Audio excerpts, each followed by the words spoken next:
ప్రతి వీడియోలో నాకు కడుపులో మందు పెట్టారక్క, నేను ఎలా తొలగించుకోవాలి, ప్రతిసారి నేను వెళ్తుంటే 3000 ఖర్చు అవుతుంది అనేసి నాకు కామెంట్ పెడుతున్నారు. ఏమే కాదు, ఇంకా చాలామంది కడుపులో మందు కోసం విరుగుడు చెప్పండి అనేసి.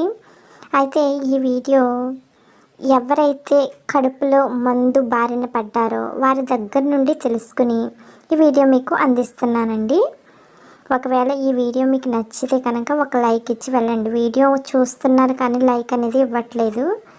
ప్లీజ్ లైక్ ఇస్తే మీ సపోర్ట్ నాకు ఉన్నదని నేను అనుకుంటాను అన్నమాట. ఇంకా మరిన్ని వీడియోస్ చేయడానికి నాకు ఉత్సాహంగా కూడా ఉంటుంది. ఓకే, వీడియో మొత్తం చూసిన తర్వాత మీకు నచ్చింది అనుకుంటే ఒక కామెంట్ కూడా చేసే వెళ్ళండి. ఓకే, వీడియోలోకి వెళ్దాం రండి. మొదటిగా ఈ మొక్క గురించి, అలాగే ఈ మొక్కని ఎన్ని విధాలుగా పిలుస్తారు అనేది తెలుసుకుని ఆ తర్వాత